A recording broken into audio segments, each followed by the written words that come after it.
This is JJ Solomon. This is Ray Bradshaw, Mr. RTBA. Mr. These boys can't touch me on my worst day.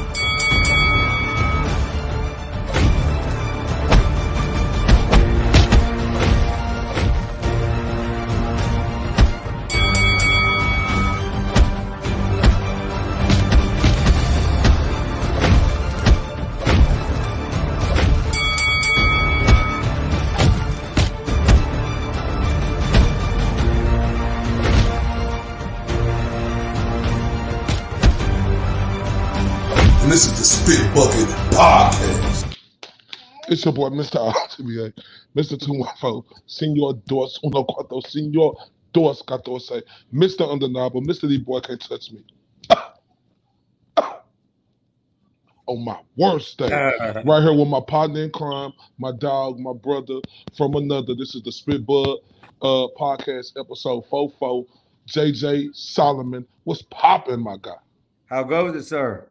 Happy Thursday to you, bro. How you doing today? Man, happy Earth Day, bro. What a beautiful earth we live on. And I would tell everybody to enjoy every day you're on the grace of this earth. And I mean that literally every half a second of the day. Live it up to the fullest. Exactly, bro. Love your family, love your friends, love your close ones, and just live to the fullest, man, because we never, ever know. Yep. Never, ever know, dog. So things been good on your end. Oh, man, been great. This TSB movement is off the chain. If y'all ain't following us on Twitter, on X, on Instagram, Spotify, you know, we're doing real good in them areas. And we know YouTube is another one of our platforms, and we just want to get y'all introduced to the other multiple platforms we be on. So please follow us on Instagram, the Spit Bucket Official. On Twitter, it's the Spit Bucket Official, right, JJ? It's just type in the Spit Bucket. Just type in the Spit Podcast, yes, sir. And shout out to Al Money for tuning in. Shout out to Al Money. And on Facebook, go there. We got 33,000 strong, the Spit Bucket Podcast group on Facebook. Yeah. You want to talk some shit? You feel like talking shit on boxing? Jump on the Spit Bucket on Facebook, and it's all day, every day, into the night, all the time. So big salute to everybody tuning in. We just ask that y'all smash that like button. Please share. Please hit the bell and all that good stuff that we're supposed to say, just to make sure y'all are following us. We already got talking about Spence. Let us get to it. Let us get to it. 913, salute my ninja. What's popping, my guy? What's up, fellas? So before we get into this, guys, we just want to take a quick second. You know, Corey and I talking about enjoying every minute like it's your last.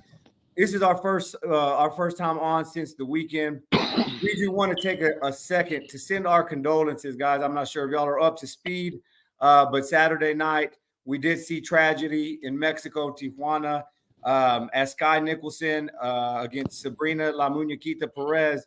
We're fighting for the WBC interim featherweight title, I believe. Yeah. Tragically, man. Tragically, her husband and coach, Diego Arrua, there towards the end of the fight, just passed out, had an episode, and sadly, he passed away there at the hospital shortly after. You know, this guy was cheering. If you watched it on TV, you see him there just doing normal coach stuff, and literally from 1 second to the next, he's out of there, man. So it's life-changing. And just another reminder to just appreciate every second, because you could be getting ready for a fight, be getting ready for a party, getting ready for anything, and just like that, time is up. So our condolences to Sabrina, our condolences to the family, everybody involved. I'm sure Sky Nicholson, even though she won unanimous decision, I'm sure that was a difficult night for her. So on behalf of the Spit Bucket, we're just sending our condolences. Yeah, much condolences, man, to that family. That's a tragic event, JJ. Him there with his wife doing her dream, his dream, what they love. And for it to end like that is just a sad situation. So just like you said, us here at the Spit Bucket Podcast, we send our full condolences to all the friends and family members and just the entire boxing world who's mourning over the loss of that coach. Coach Diego Arrua passed away at 58 years old. Rest in peace, sir. All right, man. We're gonna jump on into this episode. We've got a lot of the juicy stuff to cover that's going around, flying around. We got a big fight weekend. We'll talk about that a little bit, kind of a triple header, some things to look out for. But first, we do want to hit some news that we broke last week about Frank Martin. Trouble in paradise is what we said, and basically what we know led to ultimately Frank pulling out of the fight. You can call it ducking, you can call it him being greedy, whatever you want to call it. Fact is, he didn't approve that final amount. Fight didn't happen. All the rumors started. I want to make it clear, though, that Corey, nor I, or anybody on the Spit Bucket, you won't find a clip, you won't find a tweet, you won't find a comment where we said Frank Martin left Derrick James. We said there was trouble in paradise. We did a couple of fact checks the day of. We got the news that morning. We didn't break it to that afternoon because we did our due diligence. And since then, we know that our story was true, is true. A lot of folks been hitting us up, Corey, because we've seen Frank Martin posting. You know, they haven't made any public comments, but we've seen Frank Martin posting clips of him working at World Class. We know what World Class looks like. What does this mean to you, Corey? What the kind of no comments, but then these kind of clips they're posting. Obviously, he's back in Dallas with that clip you can see on with the Cowboys in the background. What does it mean to you, dog? It means they're trying to shut the noise down because it was something there. That shows me Frank Martin had a talk with his team. Him and his team, they came to an agreement and an understanding of the situation and how it played out. And just like, hey, JJ, things happen, right?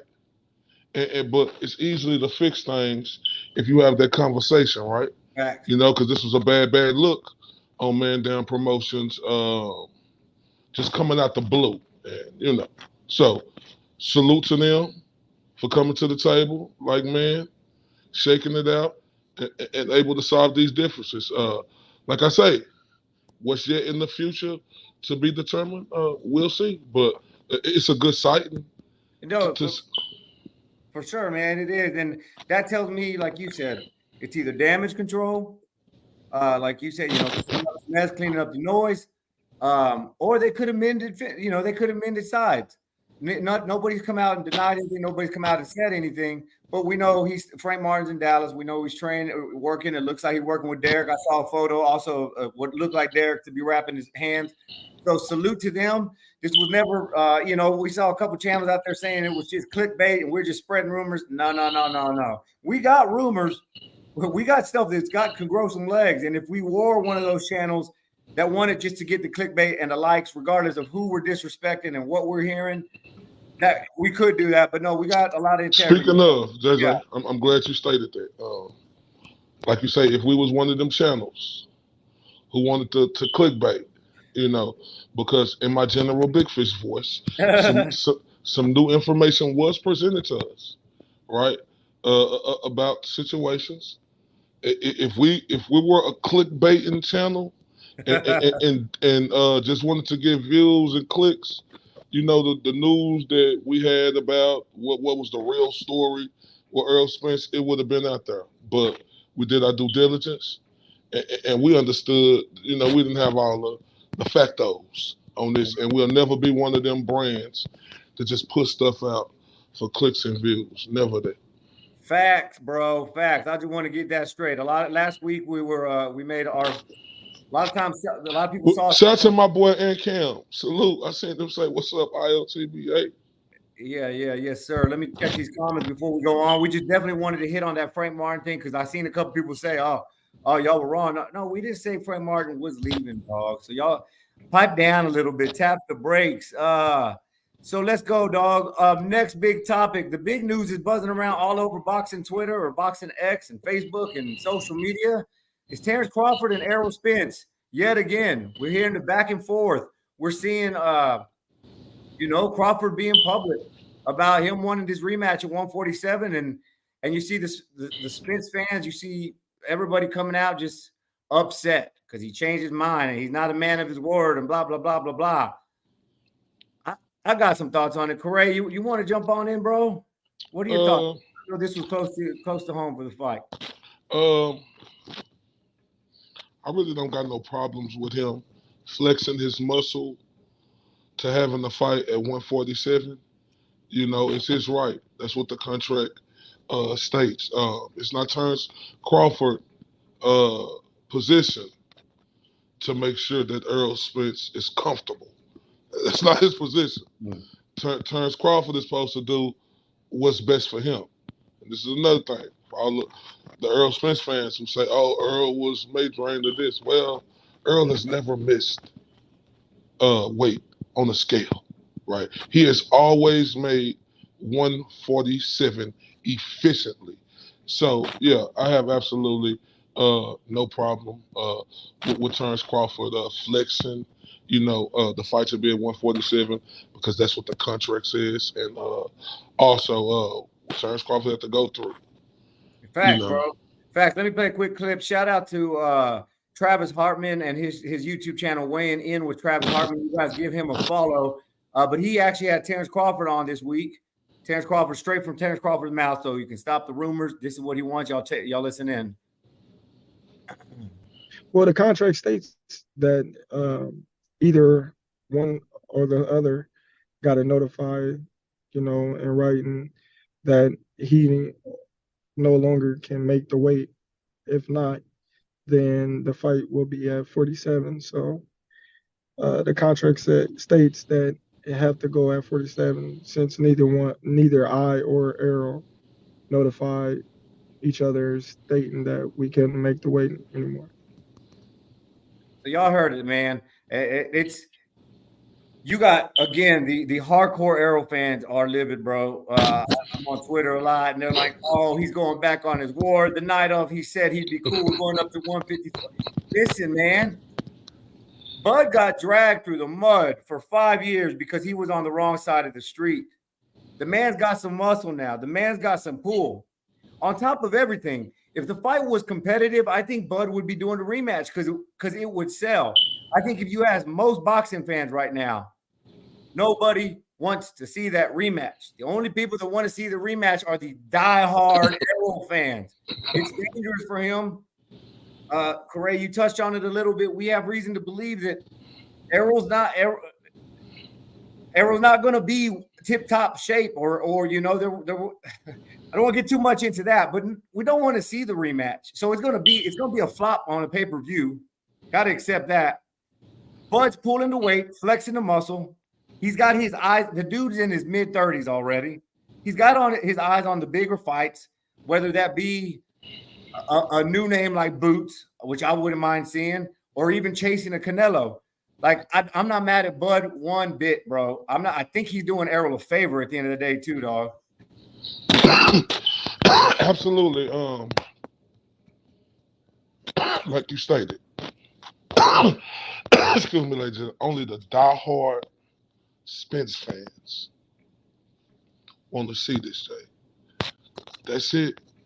Errol Spence's our guy here in Dallas. My favorite fighter. It's no denying. But JJ, I must say this, and I'm gonna keep saying this. That was a religious ass whipping that Terrence Crawford put on Errol Spence Jr. And that's just not something that I want to see. And this is the reason being, right? We talk about Errol Spence. If we got time to go into this. Oh, yeah. We talk about Errol Spence, right? You there, Jay? Yeah. Okay. Yeah, we talk about Errol Spence. Earl done been through a lot in his career, right? And I want people to understand about Errol Spence's car wreck that he had, right?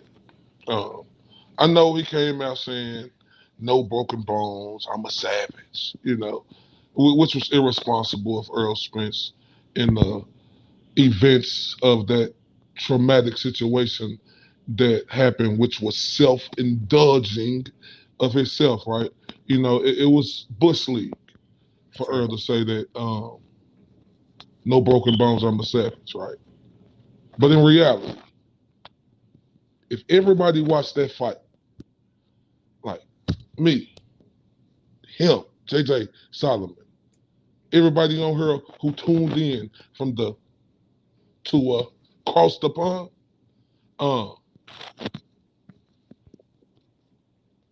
if you didn't think like that he gonna be the same or he won't have problems in the future after having that horrific accident, no matter how we seen him come back looking great against Danny Garcia, coming back looking great against Ugas. I seem to figure that over a while, you may not see the effect early, but you can see the effect late. And me speaking on that, Jose Jr., I know for a fact, Earl Spence Jr. is better than anybody Terence Crawford has ever fought in his life. Point blank, period, with 3 Dems, right? Terence Crawford made Earl Spence look like he was the easiest opponent that he ever fought. So my thing is, if people really care, you know, about Earl Spence Jr., if his handlers, it's not about having the bravado, sticking your chest out, or somebody talking trash and you got to automatically show you know how to throw them things and whoop-de-whoop at every second of the moment. It's about thinking clear with a clear conscience, and the people around Earl who really love Earl should understand that's not a fight he should go into immediately, JJ. Especially immediately. After everything he's been through, then the religious beating that Terence Crawford gave him. And we talked about this yesterday too, dog. Like we always talk about Terence Crawford's toolbox. He didn't even have to switch it up, bro. He didn't even have to reach in his toolbox. He came out here and what you saw Terence Crawford doing in round 1, he did in round 9. It was just the same, but getting worse and worse and worse and worse. Back to your point, man. Errol's safety. Now I agree, and let's look at Ant Cam. He said shit that was going to happen at 154 or at 219 in 2019. I felt for the longest that Bud would win that fight. I never expected it to look like that. You know, that car wreck, bro. That car wreck. I'm not making excuses whatsoever. I'm kind of trying to paint some clarity here that we could be seeing. We know he slurs a lot more. I don't want to hear anything about the teeth. I mean, speak on that, JJ. You made a great point. Speak on that, please. No, yeah. I mean, the slurring is super obvious. If you look at pre-accident interviews to post-accident interviews, and I know we're touching on this really late. I know the fight happened 2 months ago. Again, we've had some recent conversations with folks here connected in Dallas to just kind of give us some clarity on what's going on. Those type of accidents, it's impossible. I don't care what you say. I don't care if you're Superman to flip a car like that and come out with no internal damage. Those type of injuries, that type of trauma sometimes takes long to peep its ugly head, man. Peek its ugly head. And I think that could be part of it. I think, you know, Spence he went through a war with Bud, man, and it just something wasn't clicking there, maybe affected the preparation. But all that to say, most fight fans don't want to watch his rematch. If you're talking shit about Bud, that's because you hate Bud, and there ain't nothing he can do to change your mind. No matter whose ass he whoops, no matter how nice he is, how respectful he is, he's super respectful. Errol got paid. Errol should stay away from that fight. Boxing fans don't want to see it. I don't even want to see it, not because it's not competitive. I don't want to see it because I don't want to see Errol put his life at risk like that no more. Like, it don't make sense. Like, when you take a whooping like that, you have to recover from that. Coming back right into this in December or even in February or March, no. You don't go against a guy like Terrence Crawford. You downgrade. Because that was a type of beating that could take confidence away from you, right? And that's, look, Earl is a dog. He showed that in the fight. He didn't want that fight to be over. He was like, "Ref, what you doing? Let me keep going," right? So this ain't questioning his heart or if he a dog or if he like that. We know that. But what I'm saying is, after taking a whipping like that, you don't go back in there with an opponent like that quickly. Yeah. You work your set. If Earl want to continue boxing, fine and dandy. But if you're going to continue boxing, you have to work your way back up. Earl done made damn near $100 million, JJ, in his career. Like, I hope Earl, and I'm talking to you, Earl Spence, I hope you don't have the earth-size ego. I hope you don't let your bravado.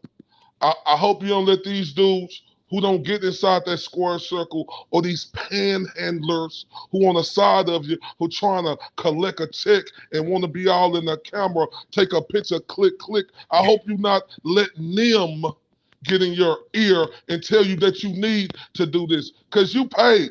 As a matter of fact, you don't have to step in the ring no more if you don't want to. That's how much money you make. But that's not our choice if you want to step in the ring. That's your choice. But if you're going to step in the ring, don't let your ego, Earl Spence, get the best of you. Facts, bro. That's 100% true.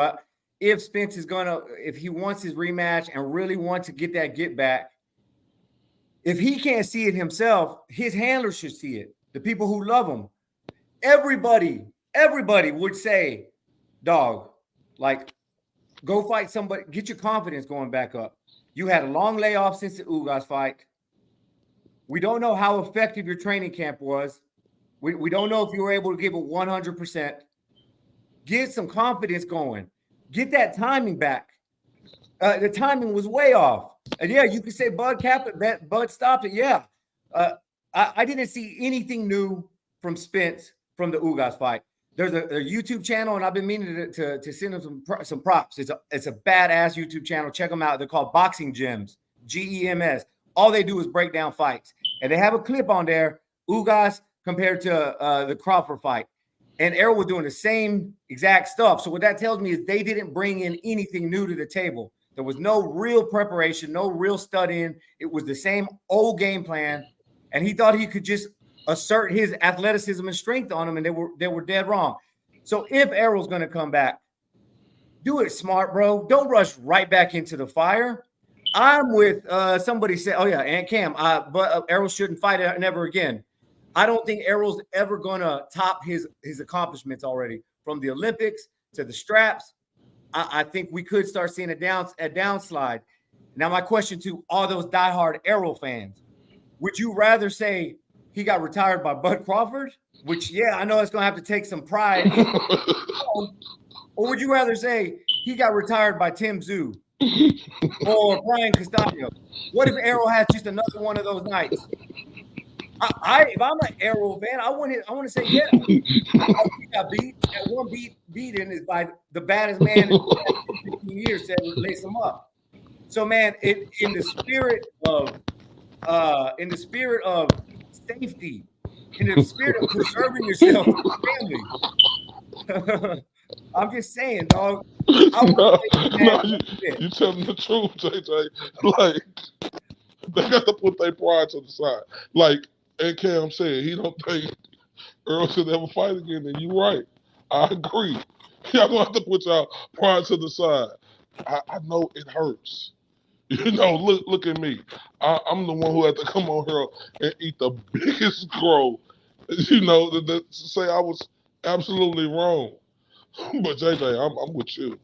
I'd rather see him retire against a guy who been on the best fight of the last 10, 15 years than Brian Castano or Tim Zoo Erickson or Lubin, one of those guys Erickson, come out with a fight. Fundor, the him, Ring Inferno. yeah, him, no. Yeah, man, it's too much to lose. Bus Stop Canelo said, y'all scared for Errol. Look, dog, I have Bud winning that fight. I've been saying it for the longest. I'm a big Bud Crawford. I'm not one of those Errol guys or Bud guys. I love both those guys. Those guys are what boxing is. Go out there and fight. But no, I respect these fighters, dog, and I don't like seeing guys get fucking killed. I hate watching Riddick Bowe interviews. I hate watching James Toney interviews. I hate watching Meldrick Taylor interviews.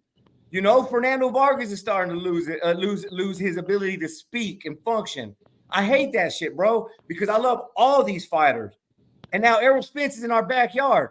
I'll be posting Facebook memories from 2012, 2014. This guy's the next big thing. Mm-hmm. I don't want to see the guy suffer any long-term damage. He survived a vicious car accident. He's been through hell and back in the ring. The guy has had a hell of a career. Right off into the sunset. Enjoy them horses. Enjoy that family. Make your money. Invest your money. You still got your bro. I ain't got no problem. So you know what? They only that's who's put that coming up again. Bud gonna stop Canelo. Shout out, man. He got to be from the book of dummies, right? he got to be from the book of dummies, right? Because when I mean that, and I say that respectfully. So he said, Bud gonna stop Canelo. You got to be from the book of dummies, right? It ain't about being scared. It's 2 months later. JJ already said Crawford was gonna win. I was the one who said Earl was gonna win. So JJ already knew Terrence Crawford was gonna win this fight. So this is nothing new for JJ because he already knew. He was trying to tell me on camera, behind the camera, in Vegas, and in California, everywhere we went, in Pennsylvania, in Ohio, that Terrence Crawford was going to beat Errol Spence. Now, it comes from the book of dummies like you to say to us we scared for Earl. How can we be scared for him? See, that's when you don't use your mind. They say a mind is a terrible thing to waste. We seen what Crawford did to Errol Spence. See, if you understand situations, you could see game recognize game. We know Terrence Crawford has showed us he is the far more superior fighter. Clear cut. No debating. Would you want to see if Bud Crawford get a beating put on him like that? You want to see him come back if he done already made $100 million and he just can't beat this guy or he done been through what he been through like Errol Spence been through? Stop the nonsense. Well. Let's E-Thriller shout out, bro. The Black Picasso, one of our tightest homies. They crying over a rematch, but what happened to the neurological damage? I'll wait. I've always believed before the accident, after the accident, that Bud just had too much skills for Errol, man. Errol just reminds me of a lot of just kind of that old school Mexican mindset, and that's where he came up. He came up in that to one of the legends here in Texas, DFW scene, Gene Vivero. And you almost saw it in that fight. Forward, no adjustments, getting hit. And like you said earlier, great. The dude got some cojones. Nobody's ever going to question that. I just always thought Bud was too much. But I do think, especially just kind of hearing some of the buzz we've been hearing lately, that you would be silly to deny it, that there's nothing wrong. There's no long-term lingering effect from that damage he took to the fight. So, again, that's all speculation. Hey, Errol Spence is still young. He's 33 years old. Errol Spence has 3 children. Errol Spence has a mother and a father who's still living. Do you want to see Errol Spence kids changing his diapers? Do Earl Spence need to raise his kids, or do his kids need to raise him? See, that's where y'all got to get out there. Crawford was the better man. Yeah, And I'm talking to that buzzed off Canelo. Yeah, Dude. he's shouting out though. He just, shit. I'm assuming he's just thinking since we're Dallas, we just loving on Errol. But the wreck wasn't an issue versus Danny or Ugas, was it? Go back and watch some side-by-side comparisons. Ugas isn't Crawford. Danny Garcia isn't Crawford. But there's a lot of similarities in the game plan, which just I'm both of y'all, like, everybody's right here. Ain't no wrong. Like, Errol was going to lose anyway, like, but there is some, like, there hasn't been any progress is what I'm trying to say since the Danny Garcia fight. That was being his first fight back. You would expect to see him getting better and better and better. We haven't seen any progress. We're seeing him getting worse and worse and worse. He looked better against Danny than he did against Ugas. I'm talking about just kind of those vulnerabilities. Yeah, he stopped Ugas, but he took some shots.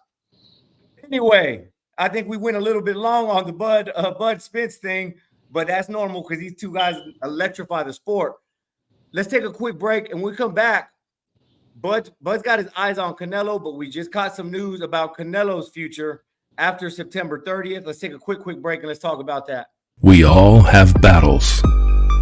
We fight. We train. We work.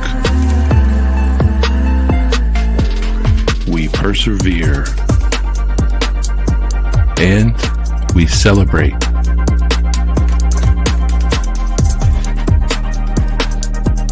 We are all one.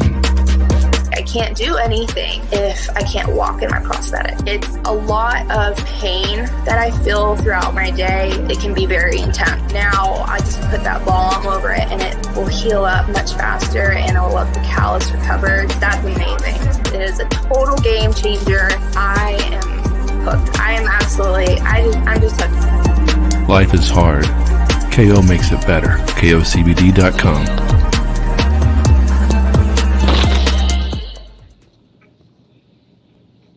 KOCBD.com, discount code TSB10. I promise if you're getting old like I am and your body's always aching. My little girl just sprained her ankle. I forgot to tell y'all this. My little girl just sprained her ankle. We went to a concert on Tuesday. She was loading up on that KOCBD. I promise you guys. She comes to ask me to put it on her. So y'all check them out. Thanks to our friends over at KO Therapeutics. Let's get back in on this, Corey. Big news coming out of boxing. Yesterday, I believe, the day before, Mauricio Sulaiman speaks about making David Benavidez the mandatory for Canelo March next year for his second PBC fight. Everybody keeps asking, what's that second and third fight going to be? Sulaiman kind of put an end to all that. We always got Canelo and Charlo fighting in September, in next weekend. And then Benavidez and Andre, I'm not sure if it's official, but it's damn near locked in for November. But Sulaiman came out and said David Benavidez will be Alvarez's next mandatory. He is the interim champion. Mandatory for contender for the WBC. Benavidez' terms for mandatory status is in March 2024. It will absolutely be a great fight. A lot of people have been licking their chops for this, calling Canelo a duck. Corey, does that excite you? Oh, it very much excites me. Finally, thank you, Mauricio Sulaiman. This is what I'm talking about with boxing, JJ. It takes all of this. That is the fight we've been wanting. But it keep taking all of this. I was talking to Ether, the Black Picasso. Shout out to him. Shout out to General Big Fish. And man, you talk about this all the time. It takes all of this to make these fights happen. Yeah. Am I excited about it? Kinda. But then at the end of the day, I don't know what Canelo gonna do or if Canelo even gonna take this fight. You know what I'm saying? March 24, because at the end of March 2024, because at the end of the day, Jay, what do belts mean to Canelo Saul Alvarez? Like at his stage of his career right now. I wouldn't think. I mean, I don't think his number one focus is the belts. So I think I know where you're going with this. And I think the three of us here, because Bud, the guys that we were just talking, the guys that were just going back and forth, Bud going to stop Canelo. I was going to bring this up. They're giving Canelo a way out of the Bud fight. Benavidez been the mandatory. I know this sounds ridiculous, I'm a boxing purist to the heart, dog. I hate conversations about moving up and jumping weight. All that shit is circus talk. But if there's one guy who I think could do it, it's Bud Crawford, especially with a not that much bigger. Yeah, he's got the bigger stature and Canelo, but I think Canelo is a perfect matchup for Bud. Now, Canelo knows he's been kind of on the downslope. He's addressed it. He's acknowledged it. Canelo's got a chip on his shoulder. Next weekend is going to answer a lot of questions. Are we going to see the old Canelo back? If we see that old Canelo back, I think a lot of this chatter about Bud and Canelo is going to stop. But going back to what this was all about, the WBC, they've always kind of how people say Al Heyman protects his fighters. Mauricio Suleiman protects his Canelo, just like Jose Suleiman protected his Chavez. And you see the things that went on with Bevo and all that. Could they be posturing? Do you think Canelo would drop it to avoid Benavidez? Or you think we're gonna see it? Bro, I'm excited about that fight because I'm very critical on Canelo, but I've always said that Canelo on his A-day, prime Canelo, I think shuts a lot of people up against David Benavidez, prime Benavidez. And everybody is like, you got to choose a side. Do you hate Canelo or love Canelo? I think the world of Canelo. I just ain't that crazy about his opponents that he picks, but I would love to see that fight, dog, and I hope we see it. Yeah, I'm excited, but it's just hard to get excited, JJ. Yeah. We've been talking about these fights for a long time. Is they gonna happen? Look, everybody, including you, me, and a lot of other people, we got tired of talking about Terrence Crawford, Earl Spence. Hell yeah. Like, and there's other young fighters who I think we're gonna talk about later. Now they finna be the new wave in discussion for the next 3 or 4 years because the fights are not gonna happen right now. I'm just tired of it, bro. Like boxing is becoming the absolute WWE. Like this is the World Wrestling Entertainment, man. This ain't the purest of what boxing was built on, and it's sickening. To have these fighters out here who have this talent, who could help the sport grow, who could keep us intrigued. We can't think like football or even basketball, where you got games every day or every other day, of football every week. You can look forward to that. In boxing, it's a where'd they go, Waldo? Where'd they go? It might be right here, right there, over there, back there, left, right, all of that. That's just where we at right now, bro, and it's sickening. So I'm just not excited. I don't trust boxing. I don't trust the sanctioning bodies. I don't trust none of these fighters. I'm gonna keep holding all these fighters accountable, and I'm glad you brought up Terrence Crawford, right? Because me, I ate a lot of crow. And shout out to my dog, eat through a little Black Picasso, and a special salute to General Big Fish. I got to give him his credit because I was going at him about this, right? I was going at him, because I say, oh, Crawford, he beat up out of Earl Spence and, whoop-de-whoop. He deserved to do this. I was going at, Big Fish, and I got to say, I apologize to Zone 6. I was going at them because they was like, nah, man, ain't no patty cake, baker man with Crawford. Okay, what? He beat Earl Spence. Now, don't talk about he could do what he wants to do. No, it's time for you to fight the fights we want to see you fight. Now, Crawford, that's a guy named Boots Ennis right there. Right now, you talk about holding up divisions, JJ. Yeah. Right. We know we don't want to see this Earl Spence fight. And, anybody who close to Earl Spence, no, he shouldn't go back into this fight next. I'm looking at Earl Spence ain't taking this fight, right? That's how I'm taking it, because if you really love that dude and you care about him, you're going to advise him. This ain't what you want to do. Coming off the loss you went and go right back into this right here, right? So it's a guy 147. His name is called Jerron Boots Ennis, right? See, now we could give Crawford his praise, but it's been 2 or 3 months now of praising this, and he talking about Canelo and them and whoop-de-whoop. He want to be on this new high horse, saddling up, because he got the big piece of pie on the, like whoop-de-whoop and all of that. But we can't we got the whole Terrence Crawford accountable now. Right, like General Big Fish was trying to tell me. You got guys out there like Keith Thurman, who General Big Fish was trying to tell me. Keith Thurman only lost 1 fight, JJ. Look, no matter what we think, of Keith Thurman. He's not going. That mic is messing up when you're clapping up. Oh, can you hear me? Yeah. Just a lot of feedback on the mic. He's not going to be the favorite, Jay, going against Terrence Crawford. Boot's not going to be the favorite. But them are excellent fights that Terrence Crawford can make because, like I said again, General Big Fish told me, this is the same guy who was complaining about them other guys doing him like that. Now, Crawford, you was the undisputed champion. You know, we know Earl shouldn't take this fight. I'm taking it as Earl not taking this fight. What you gonna do? Is you gonna fight this young? Stop talking Canelo. Because, you know, that's not even a possibility. Because like E. Thriller was telling me, Canelo did an interview. And Canelo said he only beat one great fighter, right?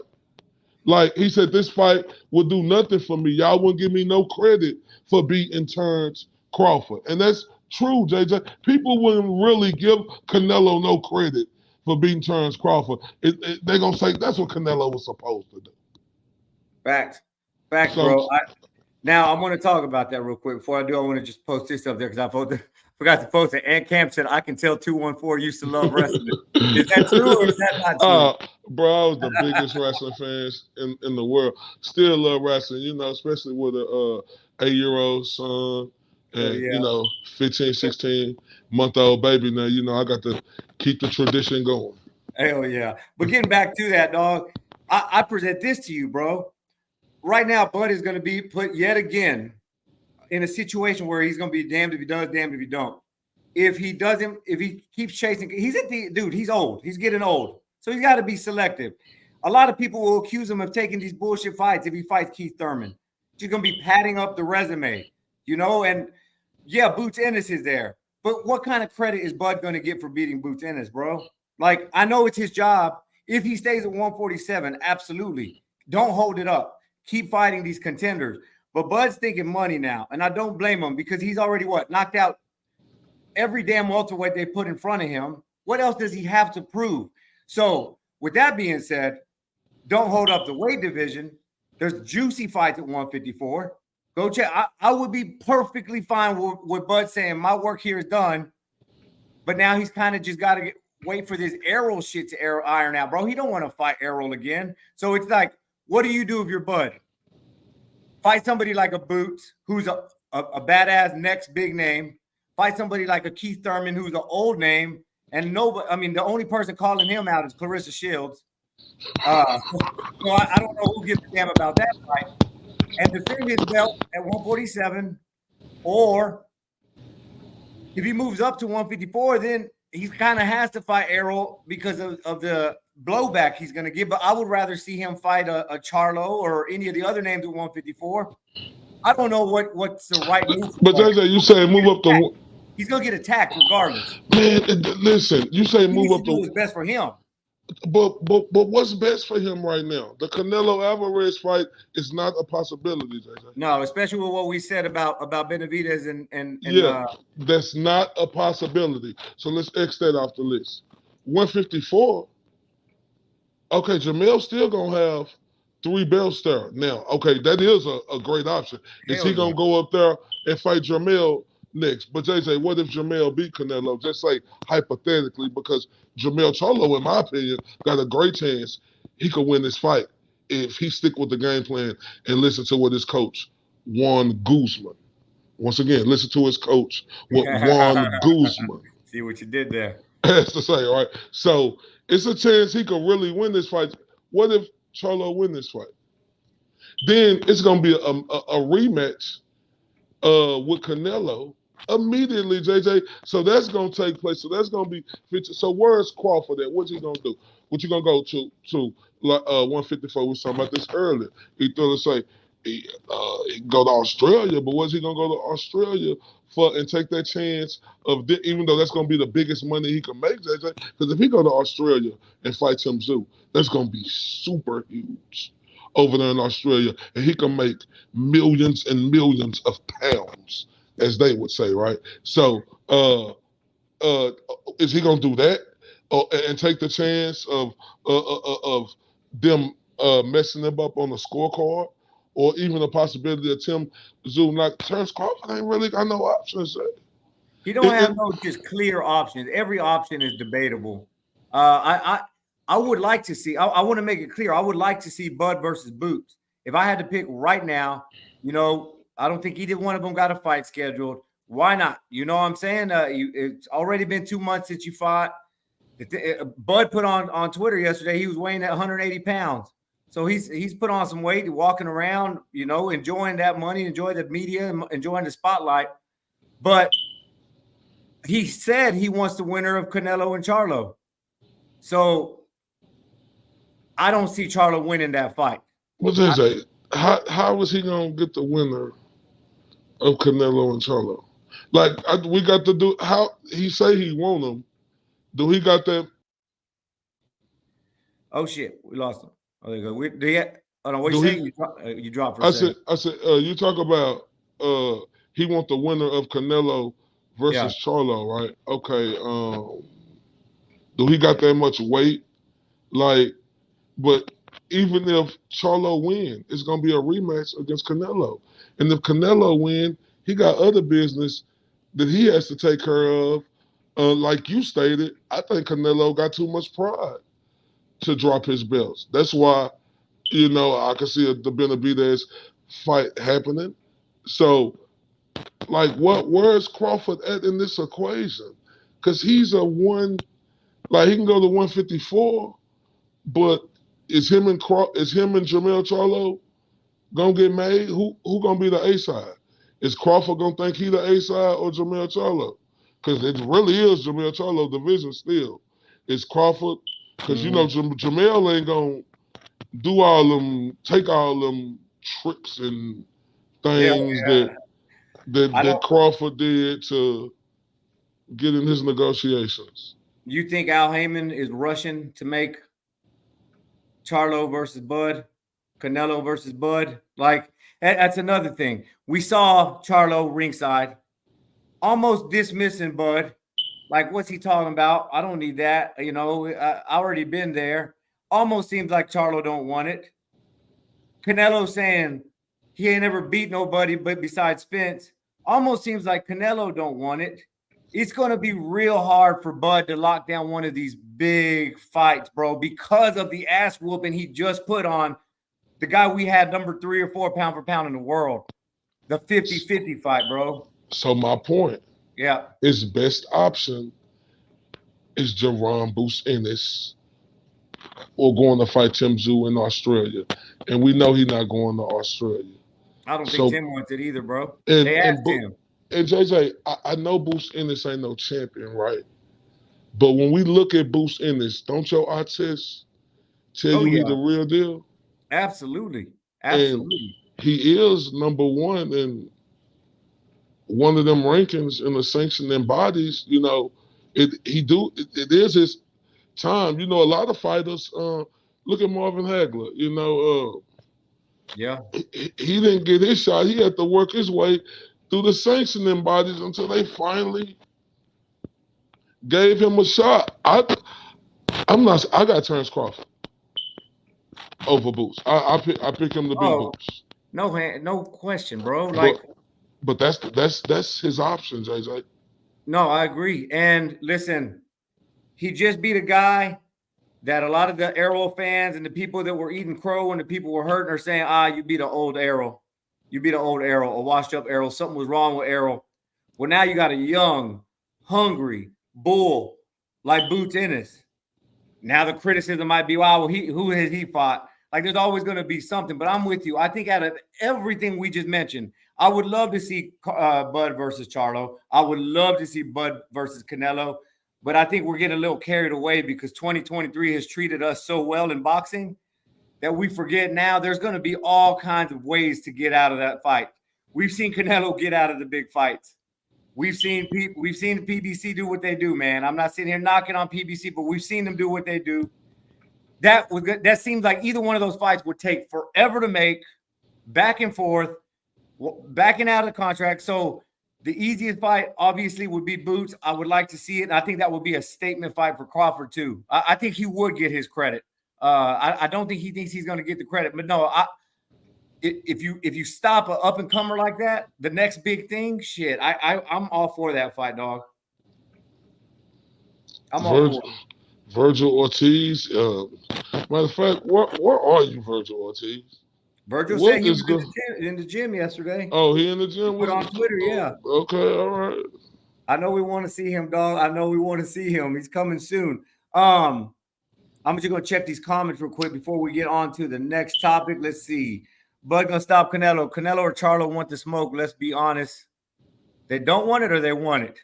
I would love to see it, dog. I would love to see it. I don't know that Charlo wants it. I don't know that Canelo wants it. I think it's too much at risk for Canelo.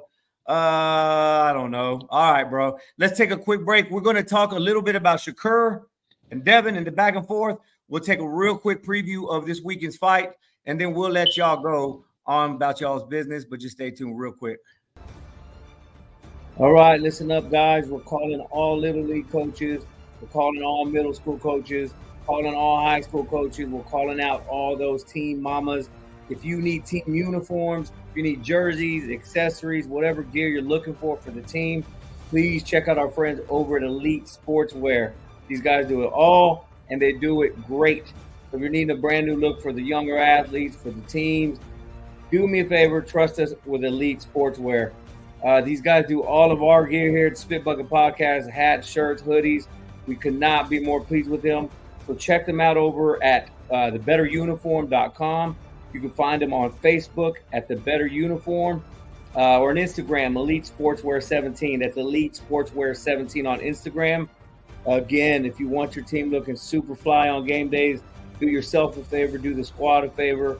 Call Roderick and the team over at Elite Sportswear ASAP. Let them know the Spit Bucket Podcast sent you. Yes, sir. Salute to our homies. Sportswear. Check them out at thebetteruniform.com. Yeah, let's get into this, dog. Somebody said, hope Virgil's healthy. Hey, we hear Virgil's healthy. You know, he's in damn near literally my backyard, out there jogging, running. So he looking, you know, I think we're going to see a comeback. I think that stuff's behind him, especially if he's moving up in weight. But I just wanted to get on here, bro, and talk. You know, I know there's not been anything new from Haney or Shakur. We got, you know, Haney versus Prograis coming up. But Shakur been on fire. I don't have the video clips, but I probably wouldn't be able to play them because it was nothing but censor. Dude's on fire. I just want to make sure people understand this.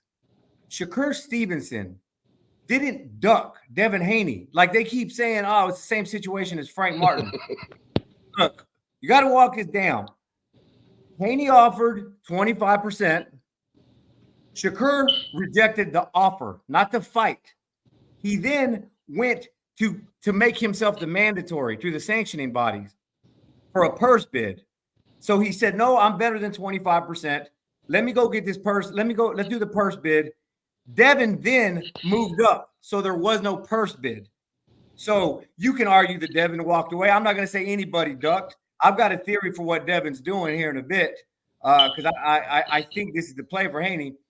Well, Frank Martin, his people agreed to a fight, which canceled the purse bid. There's no more purse bid. And then he pulled out. So it's completely different. Shakur didn't reject the fight. He rejected the offer. I just want to make sure people understand that because Shakur's getting a lot of criticism. Now, in hindsight, Corey, you cool if I like break down what we were talking about, what I think Haney's doing? All right, because I've been talking too long. My bad. Haney's got this fight against Regis that's being billed as a dangerous fight, a tough fight. My gut, my eyes, my heart tells me that Devin is going to run away with that fight, and Devin's going to make it look easy. I think what the narrative is going to be after that is Devin Haney is now the super A side. He went up to 140. Look what he did to a champ in Regis Prograis. Now, deservingly so. Because, yeah, there is some danger to Regis' elements, his power, his awkwardness. I think Devin's going to make it look good. Now, I'm a big Shakur fan. In hindsight, I think Shakur should have taken that now. Because after this Haney fight, after this Prograis fight, Haney's going to be able to do whatever the hell he wants. Because now he's got the strap at 140. I feel he's going to make it look easy. Devin's going to want to come out and make a statement, dog. He's going to make it look easy. And now, what has Shakur done? What has Shakur done? So in hindsight, I think Shakur should have taken that. But I just want to make sure y'all understand what that process looked like. Yeah, he may have made the mistake in not taking the 25%, but he pursued the fight. He wanted it. Devin took off to 140 to play his cards right, and I'm not mad at him because he's positioning himself beautifully, dog. I wanted to clear that up and just kind of let y'all know how I think that Haney-Regis shit's going to play out. What are your thoughts, Corey? Oh, no, I totally 100% agree with you. Like, I tell people, it wasn't a duck. You know, Shakur Stevenson know that he worth more than 25%. Like, that he not Frank Martin. This ain't offering Frank Martin that. So he went another route. But like you say in hindsight, now he should have took that 25%. I agree. Devin Haney, and I agree with you, JJ. He's going to go up here. He's going to put on the show. And the reason why he's going to put on the show is because I truly think he did beat Lomachenko, JJ. And I think he beat Lomachenko in sensational fashion. Lomachenko is a three division champion. It wasn't like he was coming in there to lay down. The dude could really fight. Some people, a lot of people, everybody around the world say Lomachenko was the best amateur of all time. And another thing, JJ, Lomachenko did the unthinkable. He didn't come in taking it the easy route. Lomachenko came straight from the amateurs, fighting top guys and champions early in his career. So, with the naysayers of people who criticized Devin Haney on his performance against Lomachenko, that ain't did nothing but build fire inside that guy, and especially now with Shakur doing all this talking, and Shakur got the right to talk because, like Shakur say, he a bad mother. Shut your mouth. And that's clear cut, no debating, JJ. He's a bad boy, and that's clear cut. But Devin Haney finna come out and show he a bad boy too. Devin Haney finna come out and show why we've been mentioning his name since he was a little boy. Why he came out holding that belt up for Zab Judah at a young age, walking to the ring, JJ. I'm with you 100% on this. I got much respect for Regis Prograis. I know dude is coming to fight, but you know, Devin Haney is what I consider special. Just like I look at Shakur as a special, Javante as a special. I'm not saying that Regis can't do the unthinkable and win this fight, but the numbers tell us the young up and coming strong guys who are considered special, they take out the older guys who in their early 30s, and I think Regis like 34, 33, 34. Now you got Devin Haney, young 24. He gonna be stronger than ever. Jose Jr. going up to 140, not having to cut all that weight down to get to 135. Oh, I think it's going to be a masterclass. And like you say, he beautifully, like I don't know if people watch tennis. You know how you beautifully set up one of them little corner shots like pow, and the points of you. That's what Devin Haney did, and like you said, JJ, he is the super A-side after this fight. Especially after what we're about to see, in my opinion. And I want to just take a moment. What I said earlier about Errol Spence, for example, you're supposed to be getting better or whatever. We're supposed to see improvements. Devin Haney, my biggest criticism, even though he mopped the floor with Kambosos 2 times, I was like, why didn't you hit the body? You could have finished his ass if you worked that body, maybe some uppercuts, because, you know, Cambo was leaning. Then we saw, with the exception of what Terrence Crawford did on July 29th, Devin Haney's body attack on Lomachenko was the prettiest thing I've seen in boxing all year. It was a sustained, planned body attack that he went to the lab and mastered. So that tells me he's still mastering his craft. That tells me we still haven't seen the best of Devin Haney.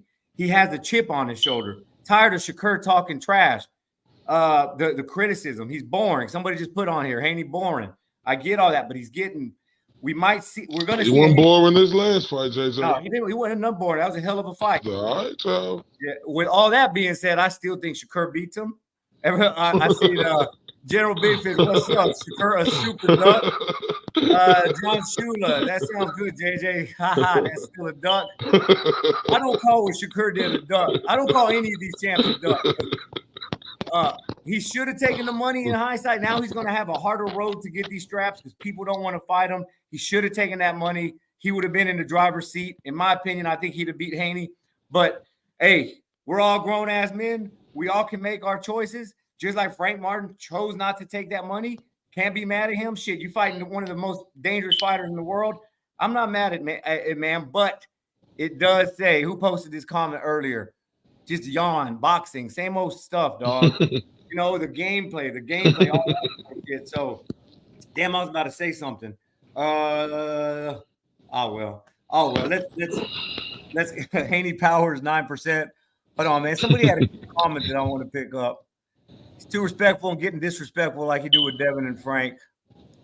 I don't know. We'll see how it all plays out, fellas. I just wanted to put some clarity. It's not like Shakur just. Well, I'm gonna say this. I don't like the fact, he called his daddy a hoe, and I don't like the fact that Devin Haney came back and said something about his mom. I don't like that. I think that's too much. I think that's too much. I think they both better than that, but Shakur, he incited it, so I think Devin Haney had the right to respond back. But y'all fighting each other. It's your daddies, your mamas, your cousins, your sisters, your brothers. They don't got nothing to do with it. So I would say to his point, I think it was disrespectful by Shakur for even calling his daddy, the dude who had him and raised him, calling him a hoe. I think it was still bad for Devin Haney, but can't help Devin Haney from responding because of what he said about his daddy. So I'm going to say this. So I just would advise Shakur, keep it on the fighters. Yeah, this is a Shakur fighting for Devin Belt, Haney avoiding Shakur. It's nothing new. It's boxing, dog. It's a sport we love and a sport we hate at the same time. I feel you guys. Well, Corey, let's just take a quick look at the boxing weekend, bro. We got a bit of a triple header, if you want to call it that. But we got the Zhang Joyce rematch, a heavyweight. We saw Zhang come in, pull off a big upset back in April with the 6-round finish of Joe Joyce. Corey, you thinking that fight's going to look any different, bro? Or you thinking, what are your thoughts on the Joe Joyce Zhang rematch? We had the face-off a little bit earlier today. I don't know, Jay. I mean, Zhang knocked him out, and stopped him, right? And it's hard to come back from stuff like that. But, Jay, you ain't a true fighter if you ain't took no loss. I'm telling you this. Your downfalls be your greatest accomplishments. Because when you have a downfall in something, that puts something in you to make you come work harder and do the things that you never did before to make sure this don't happen again. I like Joe Joyce. Joe Joyce always been a top heavyweight. I think Joe Joyce redeems himself in this fight, JJ. I truly do. And if I'm wrong, I give much respect to Zhang. I just think Joe Joyce, look, Zhang beat him. But I think technically sound, Joe Joyce is the better fighter. And I think Joe Joyce underestimated him. Maybe he didn't. Maybe Zhang come do it again. That's just in my opinion.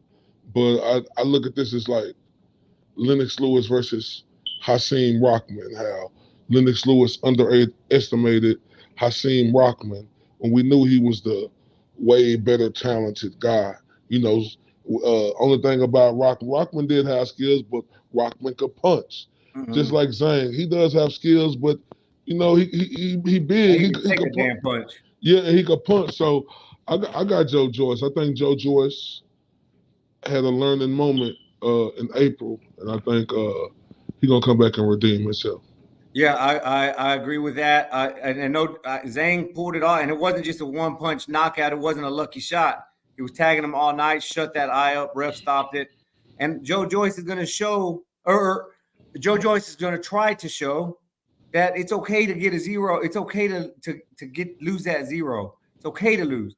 He's trying something different now. He said today he's going to come in heavier. So that tells me he's tweaking some things up. So maybe we'll see a different game plan. Hey, Zon's like you see an old fella with that look, you probably are going to overlook him a little bit. Everybody's talking about Joe Joyce being the future. Maybe he did overlook him. I'm not making no damn excuses. Zon put on a hell of a performance and shut a lot of people up. But we'll see the rematch. Hey, let's take it back real quick. Just General Big Fish wanted to pull it back. Appreciate the super chat, Big Fish. I don't want to hear what Shakur should have done hindsight. There's a hypocrite for criticizing Frank and did almost, I like that you said almost, the same thing. Clean up the sport, JJ. Take Shakira out of witness protection. Hey, dog, look, my career in front of you guys. I'm new to this, all right? And I'm relatively new. I've been rocking with Correa for a couple years now, but overall I'm still new. And since I haven't put my eggs in one basket like I have with Shakur. So yeah, maybe I'm being a little bit biased.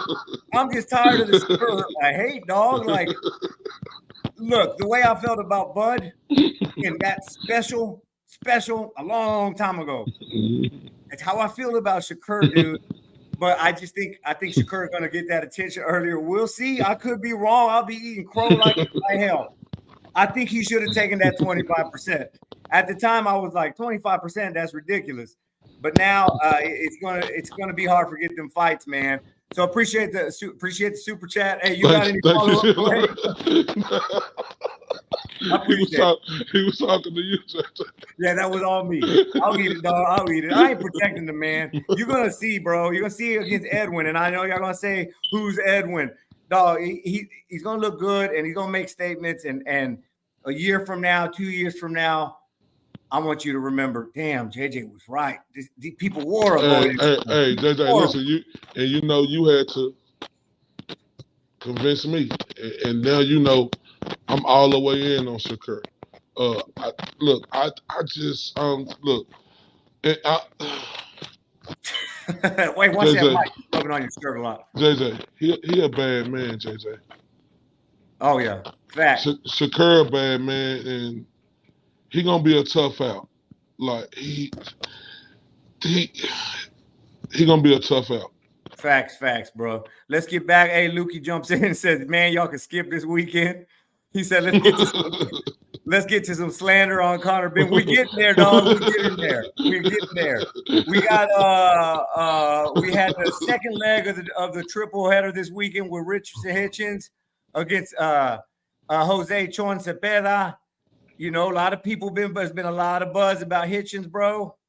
This is his fight. He's big step up in competition. He's coming in as the favorite.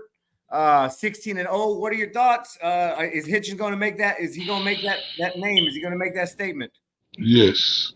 JJ, this is where you talk about special. Hitchens just never had this opportunity.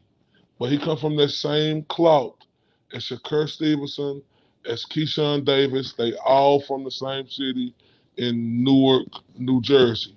And they all built for it tough. When you talk about this guy, growing up with Shakur, even working with Shakur in training camp still, even seeing Richard Hitchenson's in his last fight, that dude is absolutely the real deal, JJ. And I like Zepeda, I truly do. But I just think Hitchinson, think he is, yeah.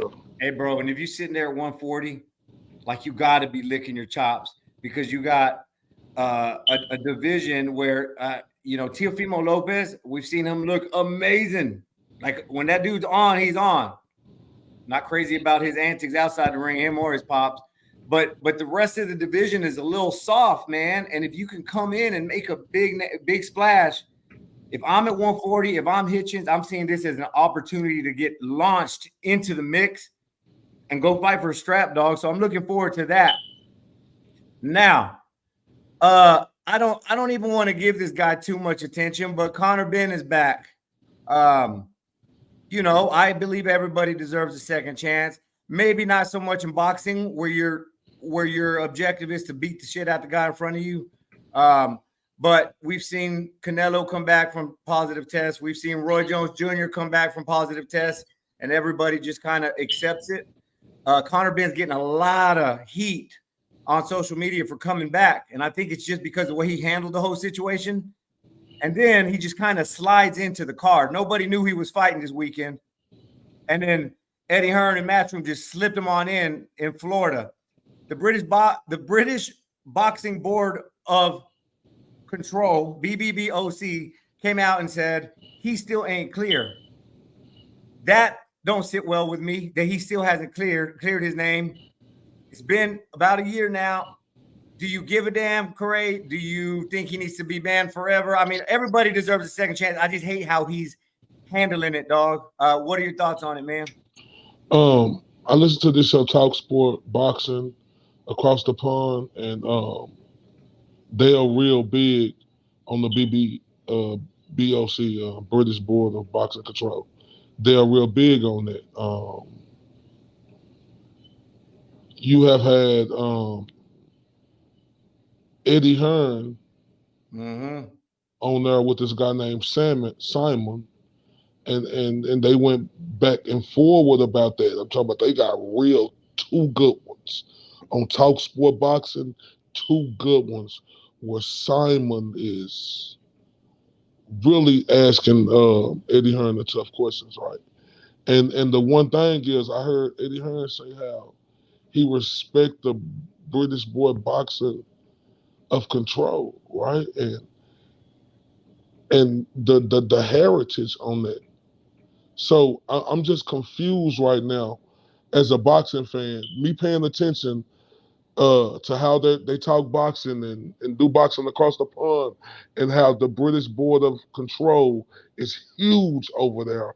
And if you're a British fighter, that is your legitimacy over there as being a fighter. And to hear Eddie Hearn do these two explosive interviews he had with this dude named Simon on Talk Sport Boxing, then to sneak him on the card like this, now JJ, that's Bush League. Why did he sneak him out the blue on a card like this? Conor Ben, look, this is the reason why I have a problem with it. Conor Ben, you pop dirty, right? Eddie Hearn, he popped dirty. I know Conor Ben is a lot of dollar signs because he come from his pops and thems. I know he a lot of dollar signs, but just like every other fighter pop dirty, Eddie Hearn, you should have let the public have their due diligence to know that Conor Ben was going to be on this card, so Conor Ben would have to face that smoke. This has gave Conor Ben a clear way out of having to answer all the questions he would have leading up, especially not being cleared by the BBOC and all that other stuff. So I just think it's Bush League, especially how I heard Eddie Hearn talking. Oh yeah, man. Recently. Eddie Hearn is you can tell he's got the gift of gab. He's a charmer. He woos you with his words, and you want to believe him because he's got all this energy and smiling and hey mate, no, you know what I'm saying? It's just easy to believe the jolly guy, but he's been showing a lot of hypocriticism and double standards. The way he just jumps on people when they fail a test, but when if it's his fighters, let's make it easy. Now we got Lukey Boxing, and I listened to Lukey because Lukey's plugged in, and he's got some things to say. I want to say if John the janitor tested positive for any PED, no one would let him fight. Ben is only being allowed back because of money. They'll throw it under the bus later. Just exactly what you said, Corey. Ben today at the presser, they had no mention of his positive test. I'm sure they told the media to shut the hell about it. They announced the fight on Wednesday, which seemingly was a way to sneak it into a card and be able to point to no one saying anything about his first fight. Most people didn't know he was fighting. This was literally news yesterday, dog. The fight is Saturday. So, again, what I really hate about this, dog, is when you talk about PEDs in boxing, it's what? Because you're concerned about death or permanent damage. One of the biggest stories in the past 30 years in boxing was Gerald McClellan versus who? Nigel Benn. Gerald McClellan was one of the United States up-and-coming superstars. I mean, the guy was a shooting star, had all the future and talent in the world. and his career got cut off early that night. And I'm not saying Nigel Benn was loaded, but what I'm saying is that Benn family name should be a little bit more respectful to the process. If you're denying it, fine, but be more respectful to the process because of your history attached to your name. Be more respectful, dog. Don't come in trying to sneak in on a card across the pond because you can't get a fight over on your side of town. So I get hot when I talk about PEDs in boxing. I don't give a damn who it is. Like I said, we came on here and talked about Alicia Baumgartner just a few weeks ago, as much as we love her. When it was Canelo, as much as I respect him. When it comes to PEDs in boxing, I take it serious. But then I take it extra serious when your dad's most infamous fight was turning Gerald McClellan into a vegetable. And now you're sitting here playing these magic tricks, hoping that we don't notice, hoping that we don't talk about it because you're tired of talking about it. No, we still need answers, dog. You can't just go in there and say, hey, look at my last name. I deserve a fight. I know Eddie Hearn. I'm going to the United States and get the fight.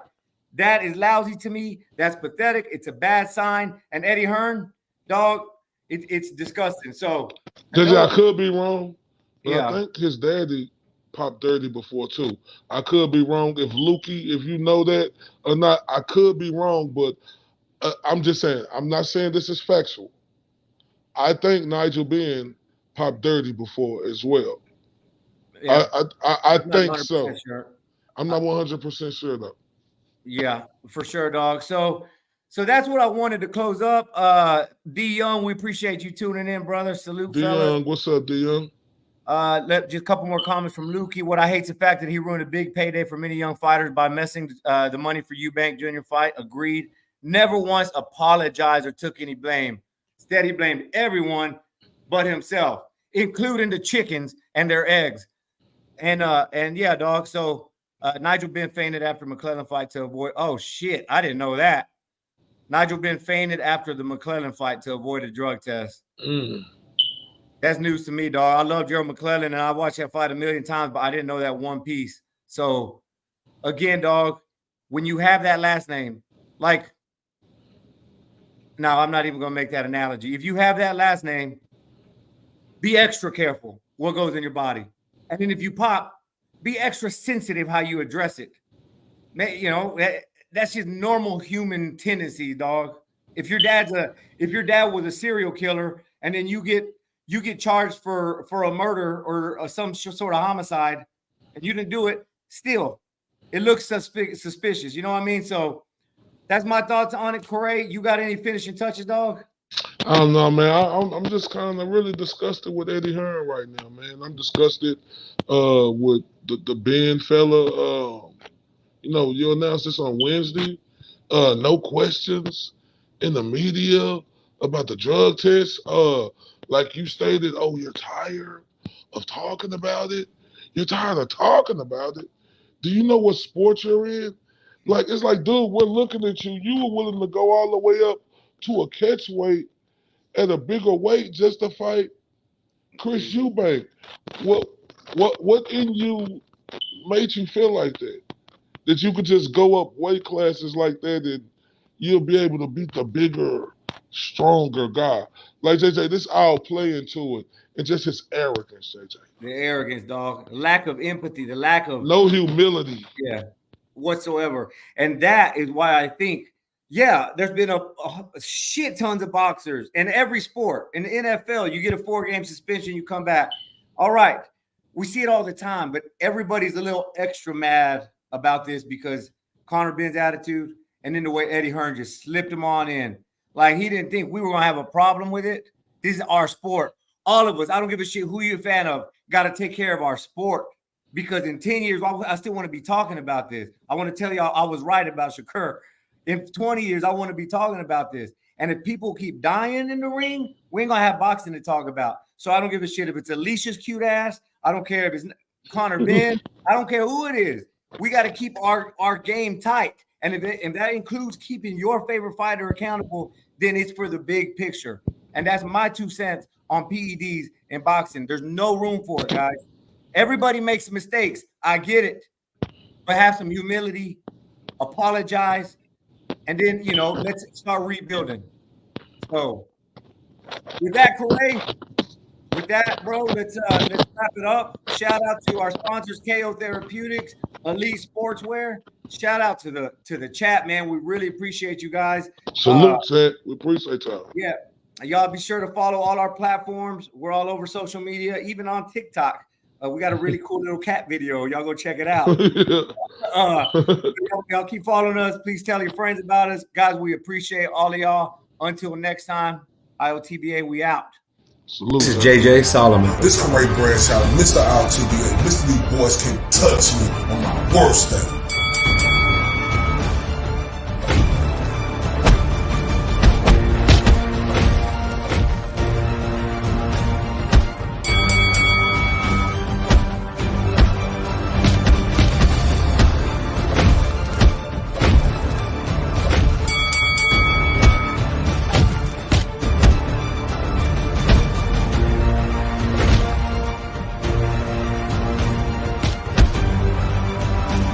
This is the Spit Bucket Podcast.